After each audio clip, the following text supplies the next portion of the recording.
معزز سامعین، میری آج کی کہانی کا عنوان ہے ہرس۔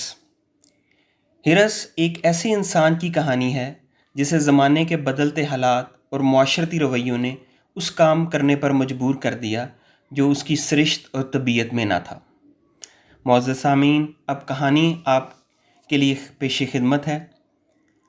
خوشی محمد نے چوپال میں داخل ہوتے ہی سب حاضرین پر طائرانہ نظر ڈالی اور پھر سیدھا چودھری نور محمد کے پاس جا کر مخاطب ہوا۔ چودھری صاحب، بڑے عرصے بعد چوپال میں جلوہ افروز ہوئے ہیں، طبیعت تو ٹھیک تھی نا؟ اس کا یہ انداز تخاطب چودھری نور محمد کو ایک آنکھ نہ بھایا۔ اس نے جلے بھنے انداز میں کہا، کیوں، مجھے کیا ہونا تھا؟ اچھا بھلا ہوں، بس گھریلو مصروفیات کی وجہ سے چوپال نہیں آ سکا۔ یہ بات کہتے ہوئے اس کی آواز میں ہلکی سی لرزش تھی، جو اس بات کی غماز تھی کہ خوشی محمد نے اس کی طبیعت کی ناسازی کا بے سبب نہیں پوچھا تھا۔ چودھری نور محمد گزشتہ کئی ماہ سے بیمار تھا اور نکاہت کے باعث چوپال آنا تو درکنار، وہ کافی دنوں سے گاؤں کے لوگوں سے بھی نہیں مل پا رہا تھا۔ باجز اپنی بیماری اور کمزوری کے وہ کسی دوسرے کے سامنے اس کا اظہار بھی اپنی حد تک سمجھتا تھا۔ اس نے اپنی جوانی بہت بھرپور اور سرگرم انداز میں گزاری تھی۔ وہ اپنے علاقے میں کبڈی کے اچھے کھلاڑیوں میں گنا جاتا تھا اور اس پر ترا یہ تھا کہ وہ فن پہلوانی سے بھی روشناس تھا۔ علاقے کے لوگ اس کی طاقت کی مثال دیتے تھے۔ یہ ایک مسلمہ حقیقت ہے کہ بڑھاپے میں انسان اپنی جوانی کی طاقت کو ترستا ہی ہے، اور اگر اس پر بیماری بھی وارد ہو تو وہ اسے چلنے پھرنے سے بھی عاری کر دیتی ہے۔ مگر نور محمد اس حقیقت کو ذہنی طور پر تسلیم کرنے کو تیار نہیں تھا۔ شاید یہی وجہ تھی کہ اسے خوشی محمد کی بات پر غصہ آ گیا تھا۔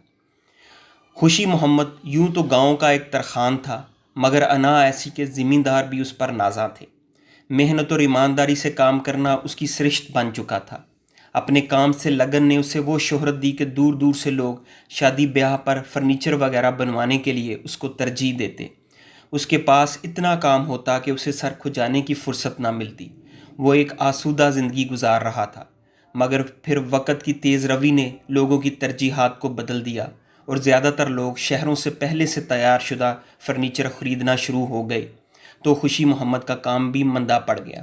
مگر پھر بھی جانوروں کی کھرلیاں اور ریڑیاں بنانے کے کام نے اس کے معاشی حالات کو سہارا دیے رکھا۔ بات یہیں پر ہی نہ ٹھہری، اور جب دیہاتوں میں لکڑی کی کھرلی کی جگہ سیمنٹ سے بنی ہوئی کھرلی نے لے لی اور ریڑیوں کی جگہ ٹریکٹر ٹرالی آ گئے، تو خوشی محمد جیسے کئی لوگ اپنا خاندانی پیشہ چھوڑنے پر مجبور ہو گئے۔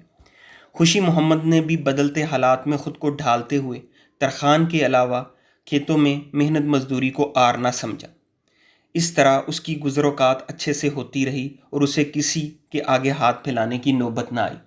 شاید یہی وجہ تھی کہ وہ کسی سے بھی بغیر لگی لپٹی کے بات کر دیتا تھا، جو اکثر لوگوں کو ناگوار گزرتی، جن میں چودھری نور محمد، جو گاؤں کا بااثر آدمی تھا، کے ساتھ ساتھ کریم کریانے والا بھی شامل تھا۔ کریم یوں تو گاؤں میں موچی کا کام کرتا تھا، مگر عرصہ دراز پہلے اس نے کریانے کی دکان بنائی۔ وہ ایک تیز ترار اور زمانہ شناس آدمی تھا۔ چند روپوں کے منافع کے لیے بھی وہ لوگوں سے جھوٹ بولنے سے نہ کتراتا تھا۔ لوگوں کی مجبوریوں سے فائدہ اٹھاتے ہوئے کم قیمت پر ان سے جنس خریدنا اور پھر اسے مہنگے داموں فروخت کرنا اس نے کبھی بھی اخلاقی برائی نہ گردانا تھا۔ پھر ایسا موقع بھی آیا جب بشیر احمد کو اپنے باپ کے علاج کے لیے رقم کی اشد ضرورت تھی، تو کریم نے اس کی مجبوری کا فائدہ اٹھاتے ہوئے اس کی زمین کوڑیوں کے باؤ خرید لی۔ خوشی محمد کو اس کا یہ خود غرضانہ اور حریص اقدام چندہ اچھا نہ لگا اور وہ برملا اس پر تنقید کرتا۔ بہرحال کریم اب کریانے والے سے گاؤں کے ذمہ دار کی حیثیت اختیار کر گیا تھا۔ اس کے پاس پیسے کی ریل پیل سے یہ ضرور ہو گیا کہ گاؤں کے لوگ اس کی اخلاقی گراوٹ کے قطع نظر اس کے منہ پر تو اس کی عزت کرنے لگے۔ اس کی وجہ شاید یہ بھی تھی کہ انہوں نے سوچا کہ اگر کبھی ان کے معاشی حالات نے انہیں ادھار لینے پر مجبور کیا تو اس سے رسماً اچھے تعلقات رکھنے میں ہی عافیت ہے۔ خوشی محمد کا بیٹا کبیر میٹرک پاس کرنے کے بعد شہر جانے پر بضد تھا۔ اس کی خواہش تھی کہ وہ شہر جا کر کسی مل میں ملازم ہو جائے۔ اسے گاؤں میں اپنا مستقبل بڑا تاریک لگتا تھا۔ اس کے برعکس خوشی محمد چاہتا تھا کہ وہ گاؤں میں رہ کر اس کا ہاتھ بٹائے اور ان کے معاشی حالات بہتر ہو جائیں گے۔ دونوں باپ بیٹا میں اختلاف رائے نے ان کے درمیان تعلقات کو کشیدہ کر دیا تھا۔ اسی وجہ سے ان کے درمیان اکثر چھوٹے چھوٹے معاملات پر بھی نوک جھونک ایک معمول بن گیا تھا۔ اگر خوشی محمد کی بیٹی زلیخا ان کے درمیان بروقت بیچ بچاؤ نہ کرواتی ہوتی تو شاید بات نوک جھونک سے بھی بڑھ جاتی۔ باپ بیٹا کے کشیدہ تعلقات سے کریم کریانے والا بے خبر نہ تھا۔ اس نے کبیر کو اس کی حیثیت سے بڑھ کر اہمیت دینا شروع کر دی۔ وہ اس سے بڑی گرمجوشی سے ملتا۔ نتیجہ یہ کہ کریم بھی اس کی دکان پر ہمہ وقت موجود رہتا اور وہ سارا دن آپس میں ایسے گپے ہانکتے جیسے لگوٹیے یار ہوں۔ کریم نے اس کے دل کی بات بھانپ کر اسے لاہور میں ایک مل میں نوکری دلوانے کا وعدہ کر رکھا تھا۔ وجہ غالباً خوشی محمد کو نیچا دکھانا ہی تھا۔ خوشی محمد کو اپنے بیٹے کا کریم سے ملنا جلنا قطعاً پسند نہ تھا، مگر وہ مصلحتاً خاموش رہتا کہ کہیں گاؤں والے یہ نہ سمجھیں کہ وہ اس سے جلتا تھا۔ بہرحال اس بات کی خلش اس کے دل میں تھی۔ پھر ایک دن جب چوپال میں گاؤں کے لوگ اکٹھے تھے اور ملک کی سیاسی صورتحال پر بحث ہو رہی تھی تو کریم کریانے والا بولا، بھائی لوگ، شرافت تو تب تک ہی ہے جب تک کسی بندے کے ہاتھ میں اختیار نہ آئے، وگرنہ کوئی کسی سے کم نہیں۔ ہر کوئی اپنی بساط کے مطابق لوٹ مار کر رہا ہے۔ چودھری علم دین نے اختلاف کرتے ہوئے کہا، نہیں بھائی، ایسا نہیں ہے۔ انسان کا اپنا کردار بڑا اہم ہوتا ہے۔ اچھے خاندان والے اور باکردار لوگ اختیار ملنے پر بھی حد سے تجاوز نہیں کرتے۔ اچھے لوگ بھی اسی معاشرے میں موجود ہیں، انہی کے دم سے نظام زندگی چل رہا ہے۔ خوشی محمد تو جیسے موقع کی طاق میں تھا، اس سے رہا نہ گیا اور کہنے لگا، بھائی ہم تو یہی جانتے ہیں کہ ہمارے حکمران ویسے ہی ہوتے ہیں جیسے ہم لوگ ہیں۔ اگر ہم لوگ اچھے ہوں گے تو ہم میں سے ہی اچھے حکمران سامنے آئیں گے۔ اب اگر لوگ کریم جیسے خود غرض اور حریص ہوں تو ہم پر حکمران بھی ویسے ہی مسلط ہوں گے جو دوسروں کی مجبوریوں سے ناجائز فائدہ اٹھائیں گے اور ان کی حرص ان کو دوسروں کے حق پر ڈاکہ ڈال کر مزید دولت اکٹھا کرنے پر مجبور کرے گی۔ یہ سن کر کریم آپے سے باہر ہو گیا اور ان دونوں کے درمیان تلخ جملوں کا تبادلہ ہوا، تاہم باقی لوگوں نے بروقت مداخلت کر کے معاملے کو ٹھنڈا کر دیا۔ خوشی محمد نے گھر واپس آ کر اپنے بیٹے کو کریم کی دکان پر جانے سے منع کر دیا اور اسی بات پر ان کے درمیان شدید تکرار ہوئی اور کبیر غصے میں گھر چھوڑ کر سیدھا کریم کی دکان پر جا بیٹھا۔ کریم نے اگلے چند دنوں میں اس کی نوکری کا بندوبست کروا دیا اور وہ گاؤں چھوڑ کر لاہور چلا گیا۔ اس بات نے خوشی محمد کو ذہنی طور پر بہت صدمہ پہنچایا، مگر بیٹے کی ہٹ درمی کے سامنے وہ کچھ بھی نہ کر سکا۔ اسی طرح وقت گزرتا جا رہا تھا اور وہ محنت مزدوری کر کے اپنا اور بیٹی کا پیٹ پالتا رہا۔ اسے جو مزدوری ملتی اس میں بامشکل گھر کا چولہا چلتا تھا، لہٰذا بچت نہ ہونے کے برابر تھی۔ اس پر ستم یہ کہ بیٹے نے بھی واپس پلٹ کر ان کی بات تک نہ پوچھی۔ اس سال گرمی کی شدت نے سب کو نڈھال کر دیا تھا۔ لو ایسے چلتی کہ جیسے ہر چیز کو بھسم کر دے گی۔ لو لگنے سے زلیخا کو شدید بخار ہو گیا۔ گاؤں کے حکیم کے پاس اس کا علاج نہ ہونے کے برابر تھا۔ کچھ دن دوائی استعمال کرنے کے باوجود بخار کی شدت تھی کہ نہ کم ہونے کا نام نہ لیتی تھی۔ گاؤں کے کسی سیانے نے اسے مشورہ دیا کہ اپنی بیٹی کو شہر والے ہسپتال میں ڈاکٹر کو دکھائے، کیوں اس کو مارنے پر تلے ہوئے ہو۔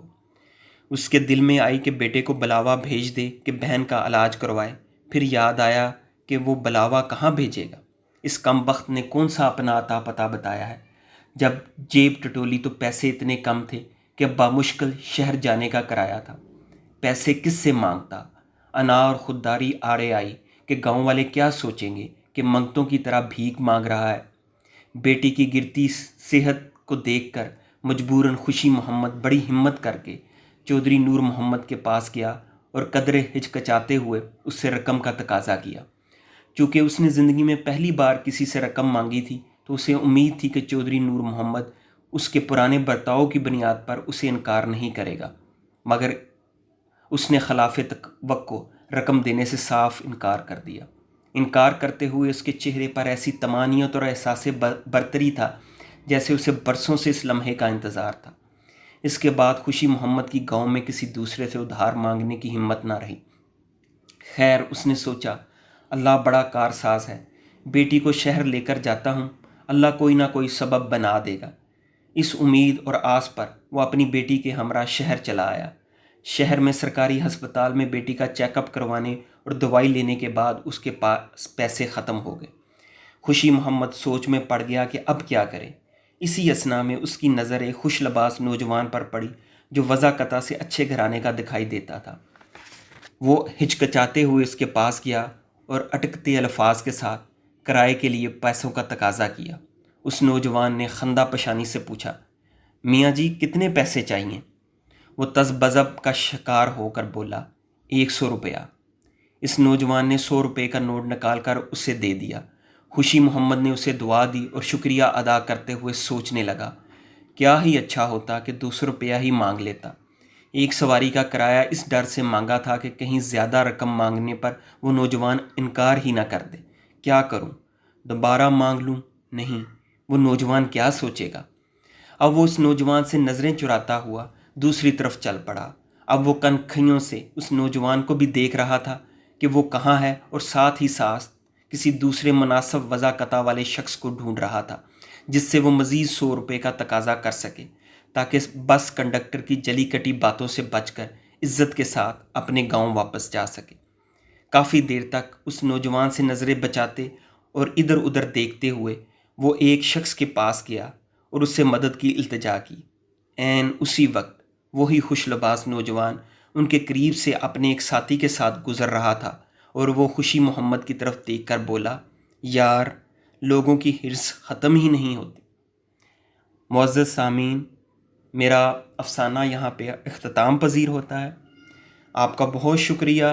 آپ سے درخواست ہے کہ میرے اس چینل کو سبسکرائب کریں اور اپنے دوستوں کے ساتھ شیئر کریں